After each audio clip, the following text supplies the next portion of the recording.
رضاعت کے ثابت ہونے کا کیا اصول ہے؟ اس کا اصول یہ ہے کہ رضاعت مدت رضاعت میں ثابت ہوتی ہے۔ تو مدت رضاعت 2 سال ہے، یعنی اگر 2 سال کی عمر کے اندر بچہ کسی عورت کا دودھ پیتا ہے تو وہ اس کا رضاعی بیٹا بن جاتا ہے، رضاعت کا رشتہ ثابت ہو جاتا ہے۔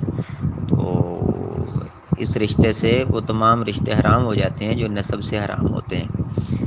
اور دوسرا، 5 مرتبہ دودھ پینا چاہیے۔ اس مسئلے میں اختلاف ہے، بعض علماء کہتے ہیں کہ 1 مرتبہ دودھ پینے سے بھی رضاعت ثابت ہو جاتی ہے، اور بعض علماء کہتے ہیں کہ 5 مرتبہ دودھ پینے سے رضاعت ثابت ہوتی ہے۔ صحیح مسلم میں حدیث ہے، سیدہ عائشہ رضی اللہ تعالیٰ عنہ فرماتی ہیں کہ پہلے 10 مرتبہ دودھ پینے سے رضاعت کے ثابت ہونے کا حکم تھا، پھر یہ منسوخ ہو گیا اور 5 مرتبہ دودھ پینے سے رضاعت ثابت ہونے کا حکم آ گیا۔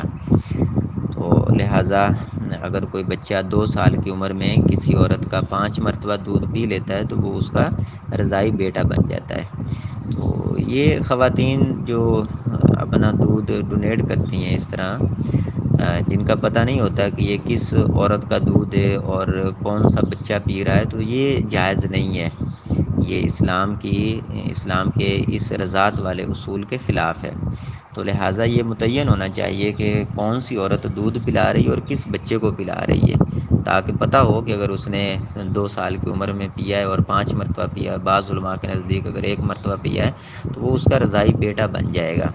تو لہٰذا یہ رضاعت کا رشتہ جو ہے یہ معلوم ہونا چاہیے، ایسا نہ ہو کہ اس عورت نے بینک کے اندر دودھ جمع کروا دیا اور پینے والا بچہ کل کو وہ اس عورت کی بیٹیوں سے شادی کر لیتا ہے، تو وہ تو اس کی رضاعی بہنیں ہیں، تو رضاعی بہنوں سے شادی کرنا تو جائز نہیں ہے۔